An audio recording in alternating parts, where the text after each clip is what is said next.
Everything is chaos.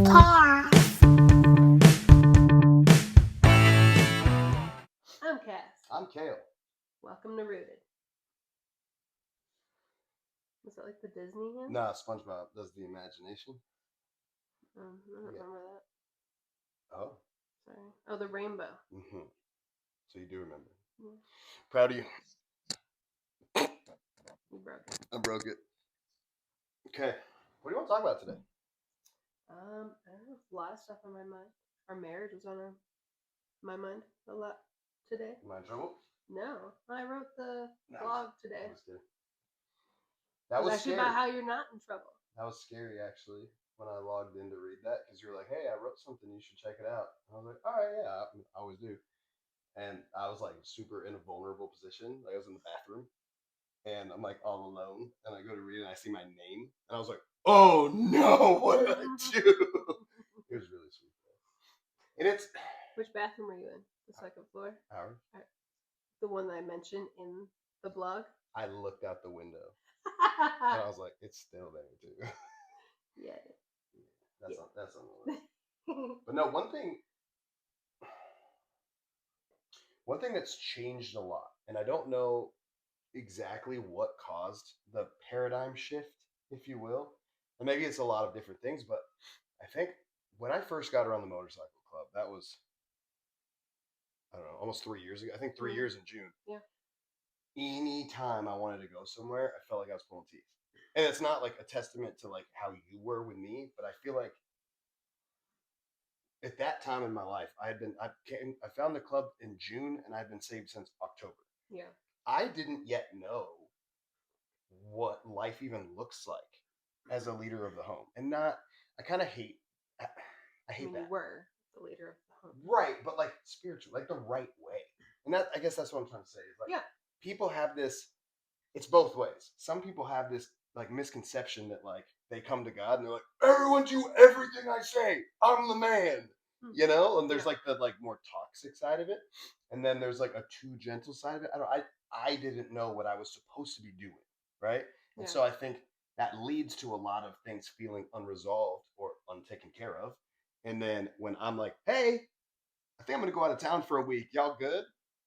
I think it leaves a lot of room for like, bro, you've been here for 6 months and a whole lot ain't good. You know what I'm saying? So like, I don't know. So maybe part of the shift is like I'm pulling my weight spiritually a little different than I did then. But this run, there's runs all the time. There's only a couple runs out of the year that I actually like really want to go to. This run I brought up like Christmas timing, like, hey, this would be really cool if this works. And if it doesn't, okay.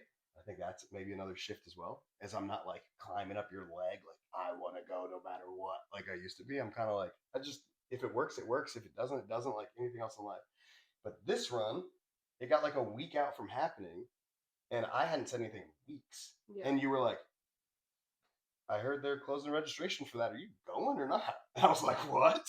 Well, I mean, it was kind of twofold because obviously one of the wives messaged me and I knew that they were trying to give you something at the run. So I did want to be considerate of that because there's many times I've been the wife messaging some other wife like, yo, you can get out there, you can like not care as much that they're leaving. That would be super cool. But you had mentioned that you wanted to go, and I think the lack of feeling in a pinch about going a literal 24-hour trip away from the home. It's 27 the way down. Yeah. Well, didn't you guys like stop and wash? Yeah. In the 3 hours of the first minute, but like start to finish, it was 27 hours driveway to driveway for me. I think I wrote that wrong somewhere there. Anyway, it was nuts. Yeah, it's a lot. Either way, back in the past when you were going, you also were going to like check boxes because people told you to be there for certain reasons, and I'm like, I don't care about their boxes. I care about the house boxes. That's totally this is, hey, I've done everything I can in the home as far as like what we're gonna do. We have no plans. There's no hockey. There's no gymnastics. There's no anything that's being impeded.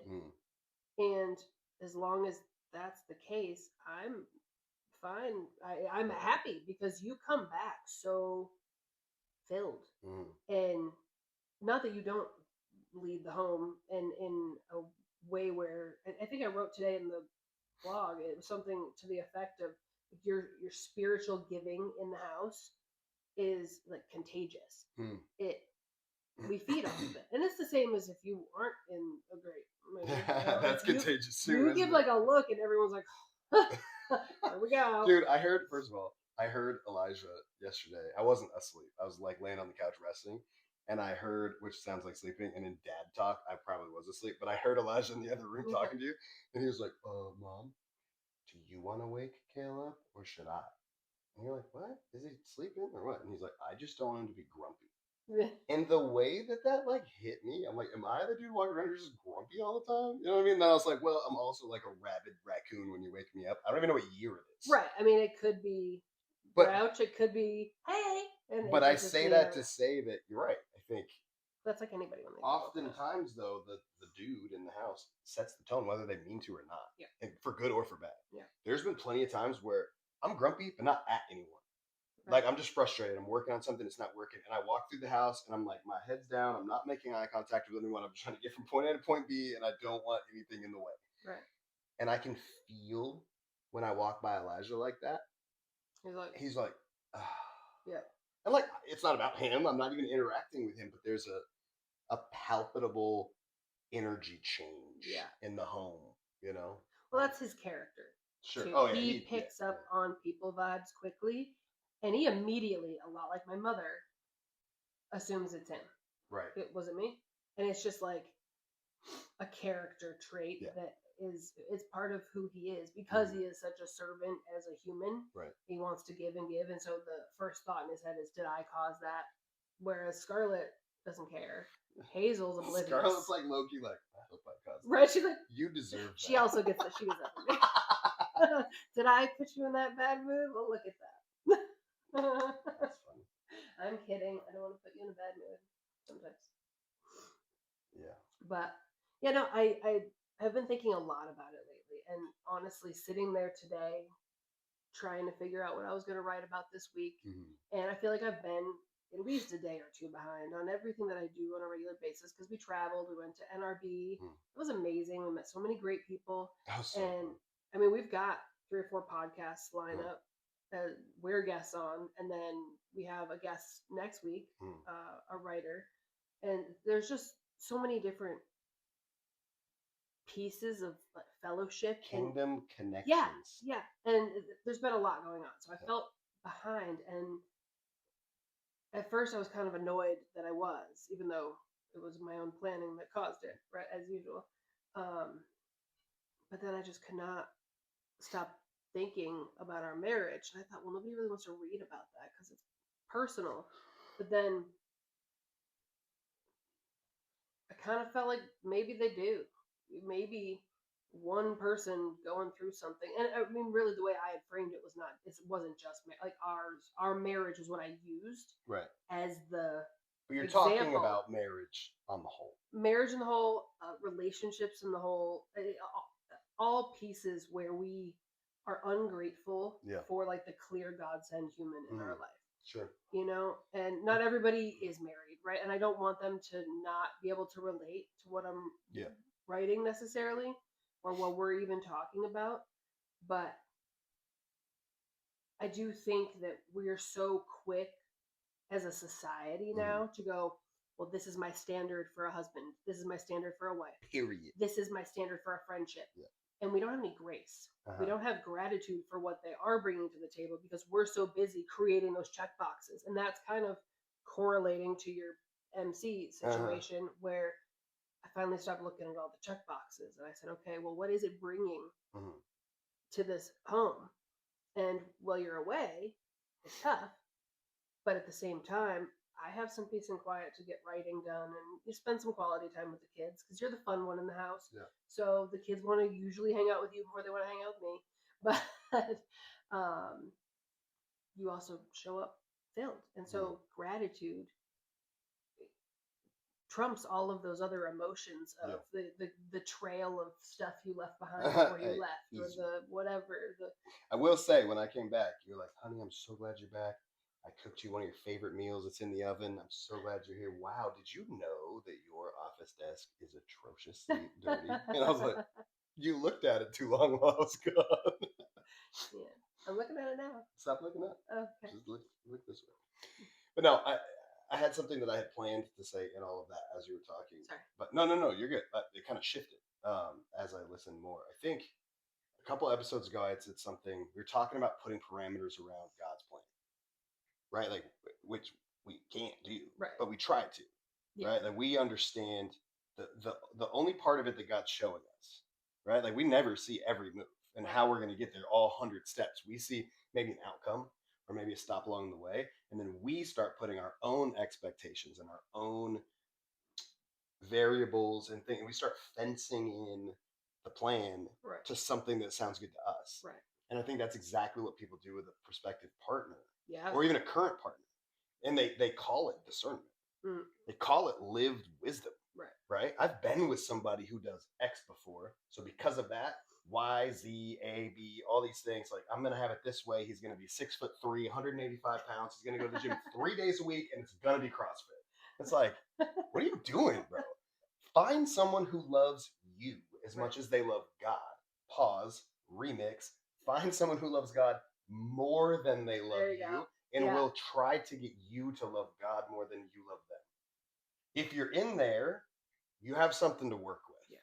All the little piddly stuff, dude, people have addictions. Mm-hmm. You've been with me through several. Yeah. And these are things that God can work on. These are things you can come together about. But like, there's very few things I think that are complete, like non-starters sink the ships, right? And like violence is certainly one of them, whether it's verbal or physical. I'm not going to go down the whole list. But verbal violence? I meant abuse is where I was going with that.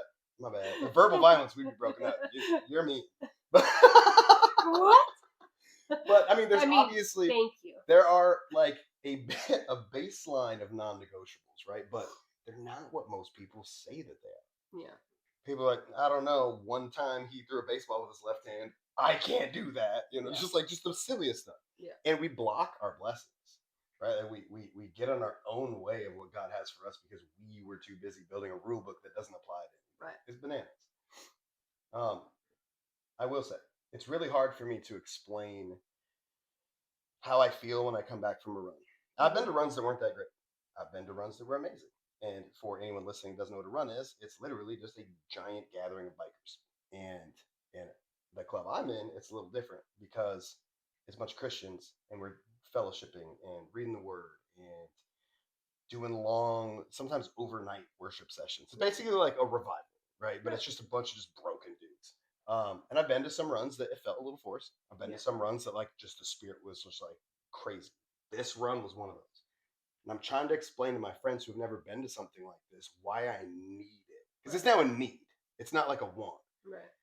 And I tried to explain that my cup, as far as I can tell, when people talk about like their cup being filled, my cup has 3 chambers in it. And they work completely independently of one another. Mm-hmm. I have the body of Christ, like the fellowship you get outside of your home. And not that we're all not members of the body of Christ in our home, but the body at large. Interaction with the body at large I need. Mm-hmm. Like I'm built that way. I don't know if you are, but like if I go too long without interfacing with like random Christians, I feel it. I know. We're just wired different. And then I have the center of my cup is my time with the Lord. Yeah. It is very clear and very obvious to anyone around me when I have been out of the word and out of prayer for more than a couple of days. Yeah. I start to shift. My cup becomes empty, and it's the chamber that fills everything else. It's the most important part of my cup. But so I have that part of my cup, and then I have my wife and kids part of the cup that's absolutely necessary. But then I have that fellowship with the rest of the body. Right. And I don't know that they're not all of equal portion in this fake cup that doesn't actually exist. But my family life, me and you, the kids and I, can be perfect. My prayer life can be really good. My time in the Word, I can be learning and growing and fellowshipping with God and feel empty. Right. Part of me. And other brothers in the club have noticed it too. Their wives noticed it. Like Stash, his wife will legit be like, "Hi, honey, when's the next run? And you're going, right? You need some brotherhood time." Like that you can just tell. But it's hard to explain that to people until you have been to something like that. And I know you grew up doing like the Acquire the Fire and all those cool things.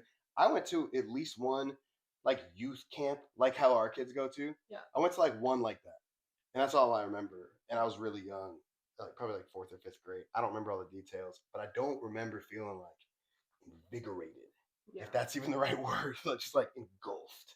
But this weekend, I saw this club is like dudes with crazy past, like horrible addictions, traumatic lives. A lot of them come out of just backgrounds you would never even want to be around. And to watch these dudes just lay it down, their the grief, the trauma, the pride, the all of it, all these different little things that they've found themselves carrying around and building over these decades. Watching, there's a dude that was there, babe, who's 6'9" and he's like a something degree black belt. Like this dude is legit. Like there's people like that just falling on their knees with snot coming out of their mouths, like just fully letting go. And it's like the antithesis of how men, at least here, I don't know about other places, are raised to be. Like, I remember, I'm very emotional. I remember crying as a kid and the boys being like, hey, dog, hey, toughen up. We don't do that. You know, cry in the shower like a man. Like, bro, chill. Like, we're kind of told, like, to tough it up. You know, toughen up, whatever. And to watch these just like, these dudes that make me look like a newborn baby. Like, they're just yoked, giant, face tatted, like 15-year class A substance addiction dudes crawling to the altar and just being like, I'm not getting up till you take this from me. Seeing hundreds of dudes like that and being part of it and being able to pray with these people, it awakens something in me that I didn't even know existed before this club. You know what I mean? It's really cool. It's a really special thing to be part of. I actually, I'll let you talk, I promise. But the last thing I want to say, I was on the left side of the seating area. It was an old church. So there was like seating on the left, seating on the right, and then a bunch of seating in the middle. So people were going up the aisles to get up to the front. And I saw this kid. I was probably 4 or 5 rows from the front. And I peripherally saw someone walking up, and they stopped. And they were like maybe just right behind my right shoulder. And they stopped, and they weren't doing anything. And it was like, okay, there's worship music playing, whatever. People were kind of like walking around, laying hands on each other and stuff. And this dude, like, I didn't see him. And I think he like pulled into a row and just tried to like blend in. Yeah. And then by the time I looked, he wasn't there. Yeah. I was like, okay, whatever. I'm back to worshiping, praying, whatever. And I see this dude again come up. And this time I looked and I could see in his face that he was trying to work up the courage to go up there. Right. And so when we do altar call, I've never done altar calls outside of this, so I don't know what they normally look like, but we have 1 or 2 dudes who will normally be up front and offer prayer. And a lot of people will go up to the altar with somebody to pray with them, like a trusted friend or whatever. We'll walk them up there and pray over them. It's kind of a free-for-all. It's not like one pastor up there laying hands on people like on TV, you know? It's kind of just come up here, we'll figure it out. And that, I think, is the best part. It's not a performance, you know? So anyway, this kid, I look, and he is distraught. And he's fighting something. And he turns around to go walk away from the altar. And I see hands grab this dude. And they're like, nope. And they walked him to the front of the altar and let go. And he got on his knees and he let everything out. And I'm like, this is not an advertisement. This is not a commercial for the club. Right. This is a plea for people to find their people. Right. Find the person who will physically take you to the foot of the cross. Right. You know? I think that there's an honesty in those moments. And it is a lot, like you said. And, you know, I grew up in a lot of that, like Acquire the Fire and all those different things. And it really is the same type of thing, but they use, like, fire. It was like, is it acquirable?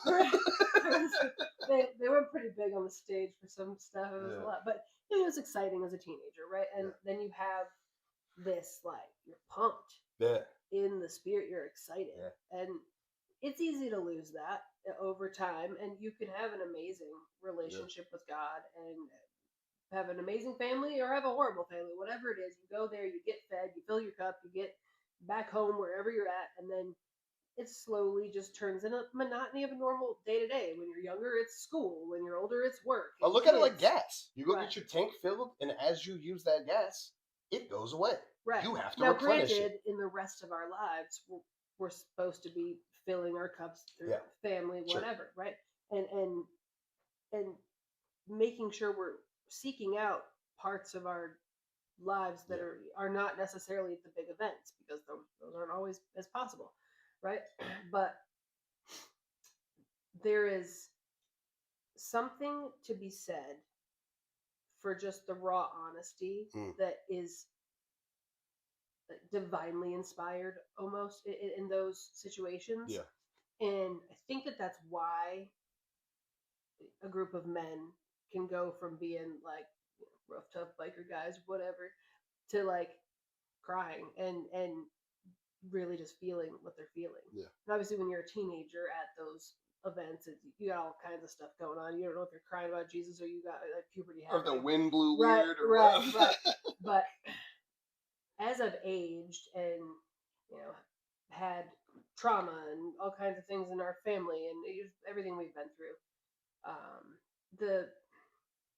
the need to be in those big revival settings, it feels a little less for me, and I need it in a quieter way. Where I made a face obviously when you talked about needing all the people around, and my mom and I used to talk about that when I was younger, and I hated getting up to go to church. I hated it. I love church, but I wish it was at 1. I just don't want to morning. I don't want to do. I want to sit in my pajamas with my coffee and just exist until I feel like a person, and then go to church, and then I'll probably go home and take a nap. I don't know, but as God intended. Right, but I used to talk to her about how I didn't feel like the fellowship was as necessary as they made it out to be. And she kind of, when she started going to church way back in the day, she was a get in, get out type. She was she was not trying to stay in chit chat. And then over time that changed. And, she made friends, got to know people. And it depends on your church, obviously, and how things change. And churches evolve, people move, things happen. So that cup filling feeling really is the reason people go to church. And there is a misconception. Well, Christians, I don't want to go to church. I can love God from my living room and all of that. Yes, you totally can. 100%. But there is our hockey season. We don't get to go to church as much because we're too busy going to hockey, and I can't pay as much as we're paying for hockey and pull my kid out every game, and it's pretty much every Sunday. So we go through this lull in the winter, which is already kind of a dark, cold time of year. And then you really do feel like you need your cup filled because you haven't been getting it at church. And what you have is at home, but if we're both kind of a little empty. But for me, going to NRB in Nashville and just standing around with those ladies for an hour, that's my revival now. That's my spirit is so much quieter now. It is not, lights and fire and what. I love a good worship session.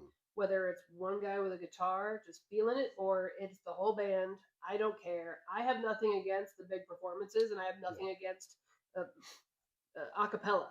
Honestly, I don't have any. I think if you're going to worship God, you worship as big as you want or as quietly as you want, because sometimes we have revival spirit and sometimes we have quiet cast. Come on. And I'm just, thank you, Lord. That's totally a thing, right? And I think I don't this run was the best run I've been to from a fellowship standpoint, and it wasn't overnight revival service, nonstop preaching. Matter of fact, normally we do a small service on Friday and then the official service on Saturday. We didn't do a service Friday. We went out and did mission stuff and prayed with folks and ministered and everything else. Saturday, I don't remember what we did in the morning time. We had breakfast. Oh, I guess we did ceremony, recognizing brothers and stuff like that. But church service was at 8:30 p.m. So we showed up 5 o'clock Friday night. We didn't have a church service for 28 hours. We just sat together. There's people out by campfires. This place was probably 50 acres. There's cabins. The Prospect cabin was over a mile from my cabin. It was all spaced out. And everywhere you looked, there was 4 or 5 guys in a circle catching up. Right. And then a couple hundred yards later, 4 or 5 guys from different states, from different places, just doing life. And there was a cafeteria, but even in the cafeteria, while it's bulk seating, it wasn't just dudes for the first 5 rows. It was small pods of dudes who just haven't seen each other in a long time, or the day one new guy. who's just like, can I sit down with you guys? And they're like, dude, come on, you know? And so it wasn't like lights and fire and like just constant prayer. It was the fellowship was intimate and it was personal. Right. And I really liked it. And God works with that in obedience too. Like the few people that came up to me that said something specific to me connected us through trauma or addiction specifically. Which goes to that honesty. Right. That was. And one of them, it was actually kind of cool. It was kind of edifying towards what I try to do on social media. Hey man, I saw the video that you posted about your struggles with blank. Mm-hmm. Can we please talk about that? Sure. Mm-hmm. No. Away from here, privately. Right. And we went off and we got to talk and pray. And I was just like, we probably would have never had that moment over the phone. Right. There's something about looking into someone's eyes, you know? I don't know. It was really cool. And I do get my cup filled from you. We fill each other's cup all day long, right? My hands are tired from pouring, and so are yours. Like, we constantly are pouring into the other person's cup. But that's why I try to illustrate it like as if there's compartments in mine. Because I'm like, my quiet time chamber can be full, my wife and kids chamber can be full, and I'll have this itch to be plugged in. Right. And like, at the risk of sounding conceited, I guess, I feel like I've survived what I've survived to help somebody else survive today. Yeah. And when I'm sitting at home and like we're all good, and I'm like, I feel this like, you're supposed to be doing something. You're supposed to go help somebody. Not that I'm anything, but like I have scars to show you that your cut will heal. No, 100%. You know what I'm saying? Right. And I'm like, I get this like itch. So when I go to a place where there's hundreds of hurting men, I'm like, yes, I'm not their doctor. I'm not going to fix them. But on the one guy that comes up to me and we start talking about something that I've survived through God, mm-hmm. and I can point him the same way, I'm like, okay, I'm good. I'm good for like 6 months. But in 6 months, I have to go help someone. And it's not like a hero complex or whatever. Again, like my whole life is what not to do. So if you're going down this way and you want to talk about it, you got a problem? No, I've definitely had that before. Yeah, 100%. Whatever version. Got you. But it fills your cup so different. And like you said, how like then you have to go back to life. In the club, we call that a run hangover. Mm-hmm. So like it's spiritual high Friday, Saturday. Yeah. So when Monday comes, everyone's like, ugh. And like that week is hard. Yeah. Adjusting back to like not having it. You know what I mean? And like you don't sleep all weekend. So hey, I'm shaking. I slept. Wake up. I slept 1 hour and 16 minutes. I slept. Gross. That was in 3 different sessions too. I had 2 10-minute naps. That's not good. I didn't bring bedding, and I didn't know you're supposed to like have pillows and blankets and sleeping bags. As many runs as you've been to, I don't know how you're unaware of that. Every time I have this situation, every time. Yeah. Anyway. Yeah, because the only other time you've had bedding is when I've gone to the runs, and I either enforce like an Airbnb because I refuse to do whatever that like summer camp thing is that they're doing as grown adults. Dude, we end up renting out Christian summer camps because it's the only place that can fit us all. No, thank you. No, thank you. No. But we stayed at a friend's house in Canada. Yeah, so that was a little different too. Yeah, and they gave us a bed, which was cool. That was dope. I had a thought. Fellowship. And it left me. No, it was about your chambers. Oh, okay. Your cup chambers. And, well, I agree. I do think that there's a bit of how it flows into the next chamber happening. Yeah. You know, when you're constantly filling up your family cup, right? I think it starts to kind of pour in to the cup for brotherhood, but in a way that you can give it out. Right? Yeah, and it's the same when you fill up your brotherhood cup.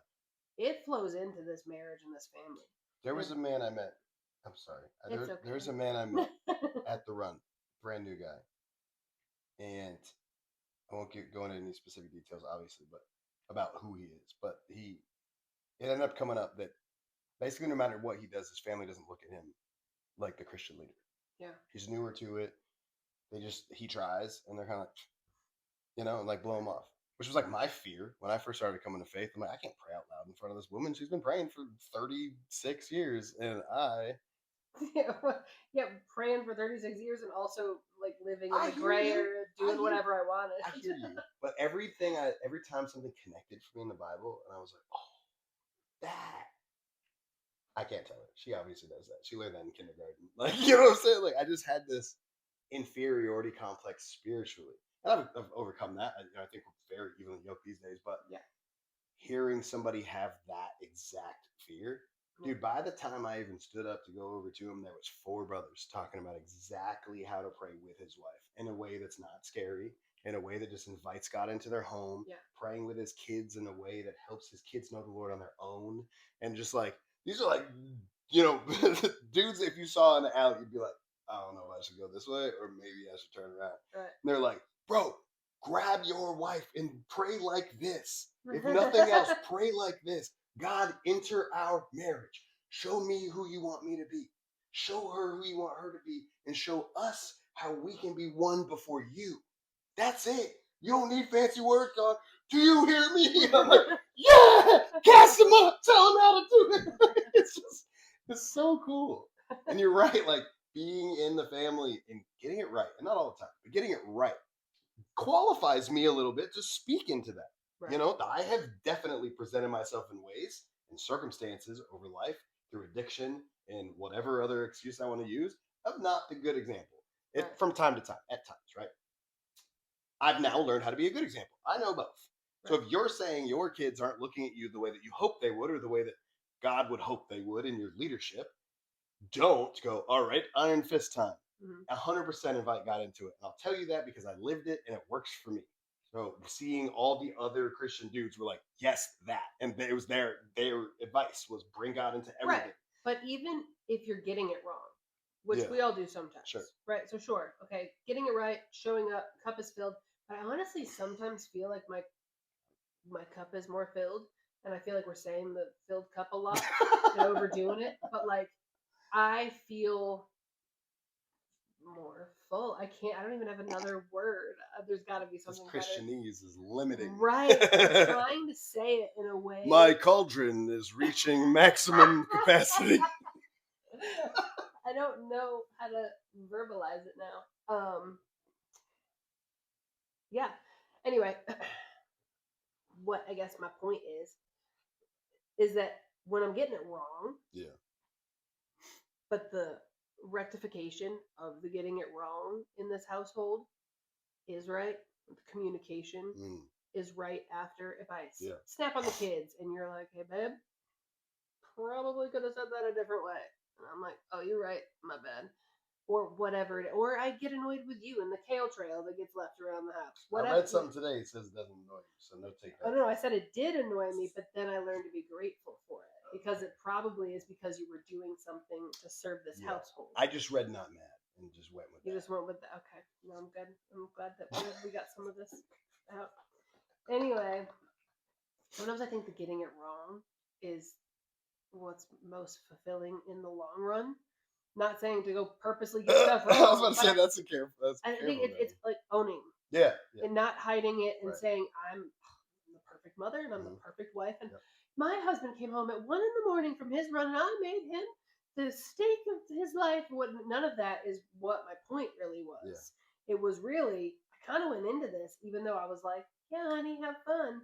Inside of my head, I was like, I asked for one thing, and it was that my first floor bathroom was actively working.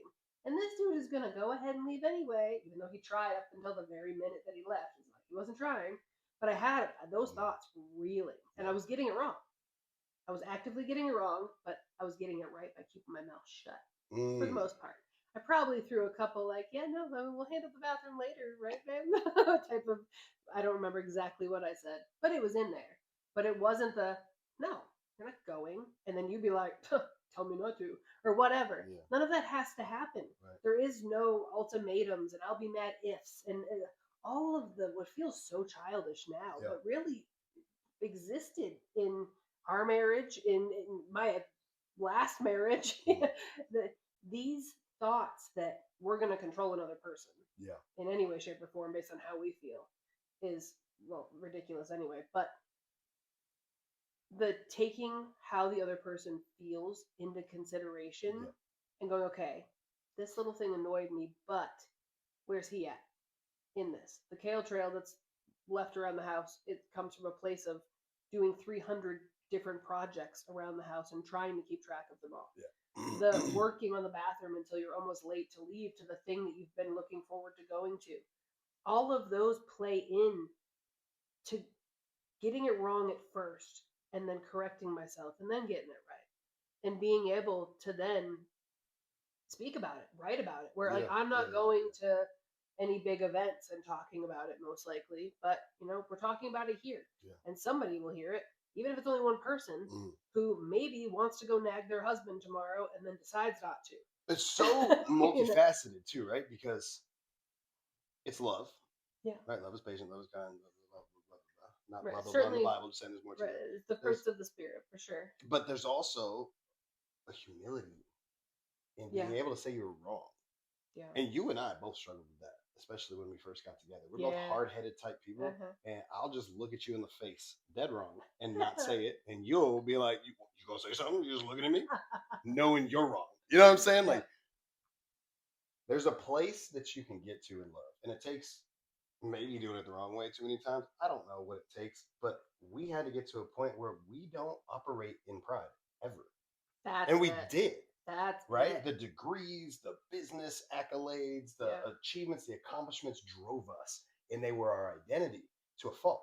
Whether it was the paycheck or the stock options or whatever, like that was the thing that was getting me out of bed. So if you said something that like crossed that, you offended me. We didn't talk one night years ago because one of us made a comment about how much the other person made. Yeah. And like we were swimming in the pool in Virginia. Yeah. And somebody said something about how much one person made, and the other person pretty much said, I make more than that, whatever.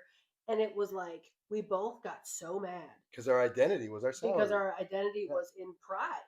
Right. And we were idolizing the who was better, who was more accomplished. Instead of just being like, we make X. Right? Then, it's about the individual contribution. Now I'm at a point where I'm like, who cares if we don't make anything? Yeah. I'm at a point where I'm like, thank God I have you. Thank God we have a relationship where I can go, hey, I made nothing this week because X, Y, and Z happened. What are you thinking we can do? I have an idea. I'll call Dad. Right? Right. And not that it's an ATM, but I'm like, help me, guide me, show me what to do. Well, my brain's not working. Help me use it. Yeah. But there's something beautiful in getting to that place. Yeah. And that's a place that I find hard to coach someone towards. Yeah. Because the amount of death to self that has to happen with someone you can't control and with someone you can. Yeah. Right? I can't make you humble. I can't make your pride and ego go away. Right. You have to do the work with the Lord. And so like if I'm telling a couple like, hey man, this is how you should do that, I can tell you how to clean up your side of the street. Right. But like the place that you have to get to together, when your identity shifts to being about who you are in your accomplishments to who you are in Christ with your spouse, everything changes. But it's not saying it. It's living like it. Right. Right? It's owning up to your mistakes, owning up to the times where you've crossed the line. When you went back to something you said you wouldn't go back to. Mm-hmm. It's going to your wife second. Right? You go to God, you go to your wife. Yeah. Talk to a fellow this weekend. He backslid into an old online addiction. Right. And all the details don't really matter, but I ended up feeling drawn to talk to him in the worship service. I just put my hand on his back. Right. And he looked at me crazy and came up and found me and he was like, why did you come up and put your hand on my back? So we're just curious. I was like, I don't know, man. You just stuck out to me. I just wanted you to know I was there. And he teared up and he was like, dude, I just backslid today. I've been so good for so long and I backslid and we talked through it. And I was like, do me a favor. Don't ruin your wife's whole weekend, but when you get home, talk to her about it. Yeah. That's not something that you should keep from her. Right. You know what I'm saying? Like get home, tell her about all the great times you had here and all the things, all the parts of your cup that are now full that you can't wait to give to your family. But then when it's quiet and you're done talking about it, you need to tell her. Yeah. And he actually said, I tell my wife everything, so I plan to, which was relieving. But it's that. It's I'm not too proud to tell you I fell. Right. And going back to the armor bearer thing, how will you ever know how to pray for me if you don't know my weaknesses? Right. If I try to act like this superhero husband to you and I just have this persona like I'm invincible, you will never know how to cover me in prayer. You'll never know when I'm in a situation where I'm feeling like I could mess up or spiral out or be vulnerable or whatever if I don't communicate. Yeah. And it goes both ways. But there's a lack of they're not humility. There's a lack of pride. There's a humility in being able to say, hey babe, when I'm in this situation, I have this temptation. Mm-hmm. Hey babe, when I'm around these kind of people, I feel like committing this sin. Right. And now you know how to walk through this life with me in a way, not like that I'm like sheltered, but like you have my back. You know what I mean? How do you know what to have my back from if I'm not talking to you? And I think that's the problem with a lot of relationships today is men try to act tougher than they are, and women try to act like they can handle everything. And so like no one knows how to have the other person's back. You know what I mean? I mean, I don't know. But even like money, bro. Like you said in the beginning, we looked at money the way we looked at money. Like now, I laugh when we talk about money. Yeah. Like you're like, oh, I don't know, my paycheck's not going to be big this week. I'm like, yeah, I don't know. I get paid in 3.5 weeks, but watch it totally work out. I will not lose a minute of sleep over it because every single time to the penny, it works out. We don't live in abundance. I mean, we live in more abundantly than other people live, but we're not like, let's go buy a $30,000 snowmobile type money. We're like, hey, let's wait.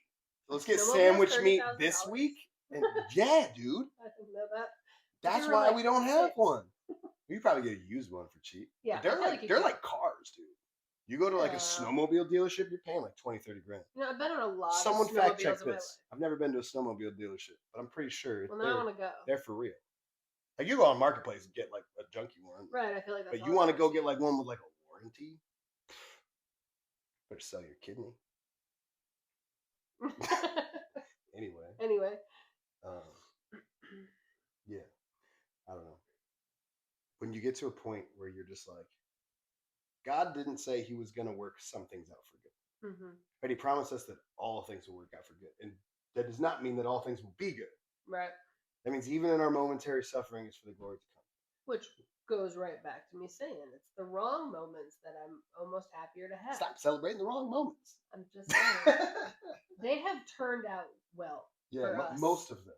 I think all of them. Even in loss, even in the worst. I was telling Elijah the other day about, he was frustrated about something that like really is trivial, but for a 14-year-old, it's a lot, right? And I said, Lige, there's going to be so many moments like that in your life. And I can already see 3 lessons out of that situation from here that you could be grateful for. And I think it was school based, and I think it was about school. And I said, even the loss of my mom, which was hard on me, and this whole family saw, it took me out. And to this day now, I'm not grateful that she's gone, but I'm grateful that I can see the goodness in her loss, in how I was able the impact. Or I changed everything about my life, and it took time. It took the getting through the grieving process and really looking back. And even in that, though, I started to really start to look at my own faults finally, and that was kind of the unveiling moment for me. So, I wouldn't ever want to kill off my mother. I miss her dearly every single day, and it's still hard. There's days where it feels like it happened yesterday, but I can see so much good in what has happened since her passing, and I think that she would be ecstatic to know that her loss of life has had such a positive impact on me, on you, on this family, on everyone. And I think that there isn't a single thing on this planet that happens that's horrible that can't be used for good, because God tells us he's going to use it for good. 100%. We might not always see the ripple effect. Sometimes things just suck. But we don't realize that the guy up the road is positively impacted by the thing that sucks for us. Yeah. But that is what it is. I was talking to TikTok Ty, the other day. But I wasn't talking to him. He was on a live stream, and his mother came up, and she passed. Yeah. A while back, I don't remember exactly when, 15, 20 years, something like that. Yeah. And I don't know if it was like an anniversary or something, but he was getting emotional. Yeah. And he was saying how he wished his mom was able to see the version of him that he became. Because I don't know his whole story, but he was like me. He was out there being an idiot. And all his mom wanted was for him to not be an idiot, and he was still an idiot. And so he was kind of reflecting on it and expressing gratitude for how he was raised to be able to become a better version of himself. And in the emotion, I was saying some stuff I felt led to say in the chat. And one of the things I said to him was like, Ty, if your mother had to choose, if God showed up and said, hey, you can live for 50 more years, but he stays the same. Mm-hmm. Or you die today and he becomes everything you prayed for. Yeah. Which one would she choose? Right. You know, and it's like, it changes perspective. Yeah, it does. And it's not a transaction. Like your mother didn't die so that you could grow. His mother didn't die so that he could grow. But at the end of the day, through death, it's what put him in church. Right. It's what made you have to come to terms with some things. Yeah. Like whether they are in that cloud of witnesses and watching what happens or not, when they see you again, they'll know. Right. Everything that you made became. Right. They'll be like, it was worth it. Yeah. You're here. That's all I wanted. You're here. Yeah, beautiful thought. No, it really is. And it's funny because all the things that I am capable of reiterating now regularly as part of who I am were things that she would constantly say to me, and I wasn't hearing her. I wasn't, even the little stuff, the college degrees, all of it. And she, Cass, I always thought you were smart. It's your relationship with God that I'm concerned about. All of that. And you're like, but it goes back to that idolatry of money and status and accomplishments and who I am as a person, right? And I didn't look at who I was as a person as a spiritual game. Right. I looked at it like physical earth. What's my status? What do they call me? What am I worth? What am I worth? Yeah. Right. And it took me losing her really to stop looking at all of that. And when I was able to stop looking at all of that, I started looking a lot at myself, which made me a better wife. Because then I was able to look at the things that I wanted to poke at with you and then go, wait a minute. Take a look at yourself first, Cass. Is this worth being upset about? That's biblical, isn't it? A little bit. But I mean, she used to tell me all the time, choose your battles, Cass. But it really isn't just choosing your battles. It's operating in grace and being able to do so in such a way that you can see the positive in any of the negatives. And as example, and even if you can't see it, trusting that there will be positive in the situation. Right. Yeah. And it's little small things, in marital issues that are not huge, not violent, not talking down to others, whatever. Yeah. In the small things, in the laundry next to the hamper type of situations in a marriage, those are all the little pieces where you have a moment as a spouse to bite somebody's head off. And if you can stop it and go, what am I going to accomplish with that? It's not simply holding your tongue. It's obeying God. It is being obedient. It is being obedient in a marriage and having a respect for the union that we have and going, okay, well, we're a team. So on this team, I could just pick up the dropped laundry and put it where it goes and keep moving. I don't think that at any point in your day, you're purposely just like chucking it and going, she's got to pick it up. There's grace in so much of this. Grace is all of that, right? Everything you're saying. It reminds me of like when I get real worked up in traffic, which like we're still working on that. But when I'm in a good headspace, I try to picture what the other person is going through. Yeah. And it's not easy to do. But I picture like a kid in the back seat hurt and they're just trying to get to the hospital. So maybe they weren't paying attention to the road. Yeah. Or they're late for work and their boss said if they're late one more time, they're going to be fired and then they're not going to be able to pay for daycare anymore.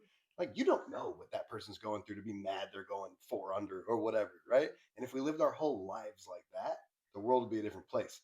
Easier said than done. But when you were talking about the laundry hamper thing, I like pictured this like fake scenario, which is weird, of like a husband coming in from like an overnight shift in the dark, trying not to wake his wife up and trying to hit the hamper without waking her up and missing. Right. And like, that's the perspective. You're right. I don't walk around the house balling up my shirt and chucking it going, ha! Someone else will pick that up. Right. You know what I mean? And it's not that I'm a coal miner either, coming home off a weird shift in the dark. But I'm saying, like, there's perspective in all these things. And some of it is just lazy. And you address that well sometimes. When I came home, you didn't go, hey, so check this out. If you don't clean your desk off, I'm going to burn the house down. You know, like, you weren't dramatic. You're just like, hey, I think that's a little out of control. And I was like, you're right. And I put it on my do it today list. Right. And then I don't remember what happened today, but other stuff happened today. Right. But now my tomorrow list is longer. That's really how it happens. Yeah. It's the tomorrow list. Yeah, the spring list. Yeah. Yeah. The summer list. Yeah. The fall But we already list. have a spring summer list. It's pretty long. It's got outside stuff. No, but for real, like, you now have a way of communicating that doesn't make me defensive. Yeah. Also, because there's a real easy way of pointing out something someone else is doing that in your first couple words puts them on their heels, gets them ready to like defend themselves, and now you're not even having a conversation. Right, and it's not even about no, I didn't, or yes, I did. It's don't talk to me that way. Right. Excuse me. Right. And grace. Right. Yeah. If everyone just has grace, then you don't actually have to have any of that. Don't talk to me that way. Now, I'm not saying that any one person, as the leader of the home, I don't think that you earn more respect than I do in the house. 100%. That's not how it works. We're a team. Yeah. And it's not a neither cord of of two strands and a baby floss thing. Right. Like, they're equal size. Right. Like, in the mix. But your influence as a man spiritually is how you lead. And your servanthood towards the family and giving of not just fixing things or whatever, but like of your time and love and all of the things, right? And I think that that's where for so long I specifically missed the mark, but I think society as a whole, we're so big on the you deserve this and your worth, and if for a minute we all just stop all of that and go, how can I help my partner today? How can I help my teammate today? Will this lift him up or will this tear him down? Is there a better way to say this? Was there a reason? And you're talking about coal miners, whatever, coming in the dark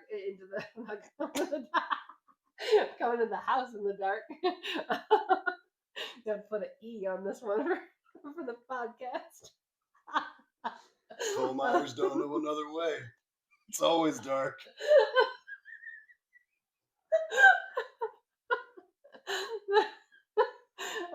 Oh my gosh. Oh man. But back when you were I never said I was right in the head. When you were hunting a lot. Yeah. And it providing sustenance for our family. Yeah. But you would try to sneak in and out of the room in the dark to get in the woods before the sun came up and all of that. And camo face paint all over the bathroom. Crap everywhere. And I'm like, ah. And when you first started hunting, granted, it was like your excuse to go drink in a tree stand back then. So like, I kind of knew. But now, in your sober hunting, I know that it comes from a place of, I'm not trying to wake her up because I'm doing this so late or early in the morning. And with that, even if there was a way to nicely drop a piece of laundry somewhere, whatever, and get it in the right basket, you're trying to feed the family. That's not to say we can't go to the grocery store and get food. That's not, but having backup deer meat has been really helpful in a lot of situations when we were out of oil and electricity was about to get turned off. There's been so many moments in this home where that backup deer meat was helpful. Oh, that turkey meat was good too. And if someone said, hey, Cass, would you like some extra venison and turkey meat? The only price you have to pay is some laundry on the floor. I probably would say, yeah. And it's being able to take a vantage point that's a wider scope and see all of the situations at a bigger picture and just stop before we open our mouths. And even somewhere in the middle. Like sometimes when like we're staying up late watching TV and I know sunrise coming. Yeah. I'll be like, hey, that's a very bad news, but my alarm's going off in 3 hours and 47 minutes. And you're like, I present an alternative. I say, hey, as much as we don't like it, I'll go sleep in the spare room. And you said you do that, and you say no every time, but I do it not because I want to. I would if you were like, I really do need 4 hours of sleep. I don't want it. I need more than 4 hours of sleep. Mm-hmm. I don't want that alarm. I would. Yeah. But I say it to remind you that that's the other option. Right. And like I would rather wake up to you tired than wake up alone, well rested any day of the week. Right. You know what I'm saying? It's all perspective. Yeah, I think that there is a maturity, of course, that happens over time. I'm 40 years old now. This is not the same as the 29-year-old me that met you, that clearly thought she had something to prove to the world. And you spend your youth, and I think that's actually part of the problem. We beat this into our teenagers' heads that what are you going to do? What are you going to major in college? What are you going to do with your life? What are you going to do? Right.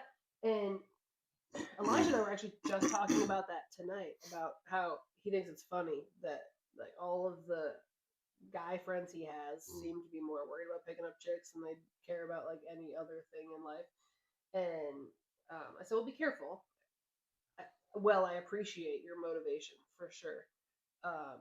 In school and hockey and whatever you think it is you're going to do. Right now it's like nutritionist stuff down the road. It could change 100 times, right? But the world is constantly in that. What are you going to be? And I said, well, back up. I said, what are you going to be as a person? Right? Are you going to be a good husband when you and go father? to bed at night, who are you? Who are you? Yeah. Right. And I said, who you are isn't lawyer, doctor, nutritionist, hockey player, whatever. And I know that that's what we do now as society. We identify, hi, I'm a writer. Hi, I'm a podcaster. No, hi, I am a follower of Jesus, and I am a wife and a mother. That's what I am first. I am a disciple. And I forget that myself. Yeah. On a daily basis. I get snippy with the kids because, oh no, I have to do invoicing or whatever it is. Yeah.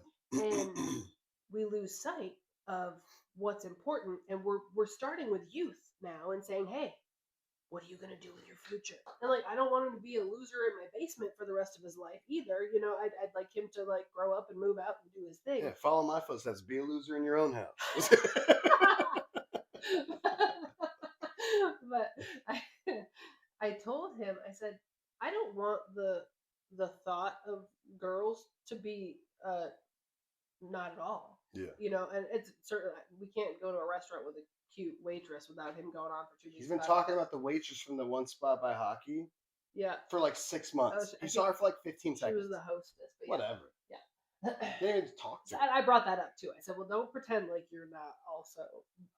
But I said, you're a decade away from being a dad potentially. That's terrifying.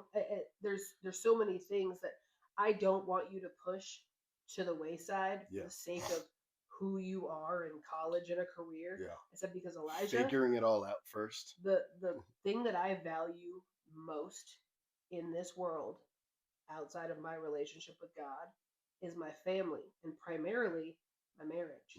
I said, because that is how I'm able to be a good mother. Primarily. But I said, I don't want you to put that on the back burner. Yeah. I don't want you out hunting either for it. I think that there's a necessary allowing of God's hand in your life that requires a happy medium. Yeah. I think, and I get it. Teenagers are like puberty brain and they're on the hunt all the time. But I don't want him to not want to be alone, and settle for whatever. Sure. And it's not right because this is my third marriage, and it took quite a long time for me to figure out what I should have been doing in my life. And had I been the person back then who had grace and wasn't nagging about laundry on the floor, and certainly I wasn't the only person in the marriage that was miserable, but I had things that I should have changed about myself. And who's to say where we would be today had I not? Yeah. Oh yeah. And so I think all of that's important to tell kids too, not little kids. Obviously, I'm like, once they're teenagers talking about what they're going to be, really, what are you? Rooted in who you really are. Right. Who are you going to actually be? Because in this home, we are teammates in this house. We are family. We do things together. And as a husband and wife, there isn't this overhanging, I did something wrong, you did something wrong, you left the laundry, I left the dishes, whatever it is. It's a gratefulness and a gratitude. Well, I think one thing in that we help out with a lot is when you see I'm overwhelmed and falling short in one area, you'll just step into it. And I do the same thing. Yeah. You know, like every time I do the dishes, you act like I invented like quantum mechanics. But like I'll see that you're overloaded, you're overwhelmed, you have 7 things going on, and I look over and I'm like, can you imagine having to do all that and come out to a dirty kitchen? Yeah. I don't want her to have to do that. It's not it used to be like, haha, look at me. I'll be the husband that does the dishes. Now it's like, I don't want her to have to do anything else today. You know what I mean? Yeah. It's different when you live in serving. Lack of identity. Even non-believers smell it. Everyone smells it. When your identity is not rooted in something real. Yeah. It's evident to everyone you encounter. My practice wife, she, in our breakup, the only true statement she's ever said in her entire life. Oh my gosh. Was not nice. What if she listens to this? Good. Oh. Get some Jesus. Oh my. I'm here for you. I'm sure you said something true other than one thing. She said, do the next girl a favor and figure out who you are before you get in another relationship. And I was so offended because like in the end of any marriage, you think the other person's the only problem, right? And like taking accountability for anything is difficult in the moment. Yeah. And so I'm looking at her like, oh, what? Figure out who I am. You know, you're clearly the issue here. And she'd known me since I was a little kid. You know, we lived a couple houses apart and starting in like 4th grade or 3rd grade or something. Like she watched me grow up. She walked me in like a 20-second overview through every version of who I was in my life and how it was directly tied to whatever girl I was with. I'm talking like complete different people. I had no identity.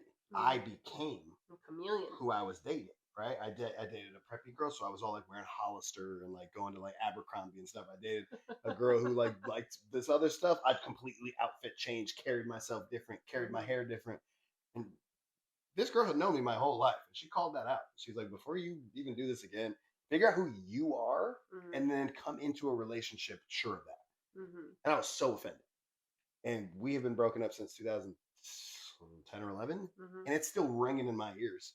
Every time I get a little bit more sure of who I am, I'm like, I think that's what she meant. I don't think she's wrong. No, 100%. No, it stung, bro, because it was true. Yeah. I was like, ouch. Yeah. But like you were saying, who are you? When you go to bed, who are you? Because every single person you encounter, they don't go, oh, I remember that dude's haircut. Oh, I remember that dude's shoes. I remember who that guy was. I remember who that lady was. I remember how she made me feel because of her or his conviction. Right. And what's important to them. And it takes a long time to figure out who you are. Right. Well, because every teeny bopper high school movie, right? And when you're in high school, granted, I went to a really small high school, so we weren't split up the same way. But like, the jocks and the cheerleaders and the potheads, coal miners, the high school coal miners. Sure, you had them. It's too late for this. But that identity. Yeah. Grouping, it happens young with the groupthink, right? That ability to kind of have that like exchange between people. Tribalistic. Oh, we think the same. Let's all do this thing.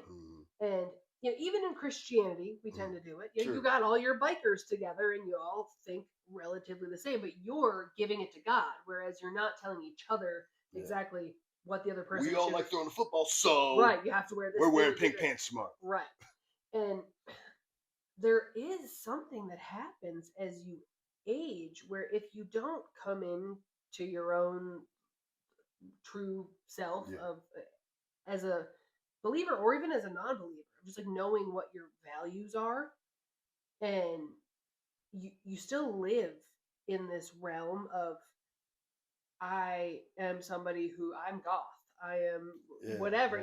This like you have to identify as a name of something, and none of it's real. Right. It's all just dress up, and it's so silly. Mm-hmm. And teenagers do it because they can't figure themselves out. But if we're still 40 years old saying I only like guys a certain hair color and I dress this way and I identify as these type of people, no, you don't. None of that is real. You're a human being with thoughts and feelings. If you can take a bath and come out of the bathtub and not look like the thing that you say your identity is.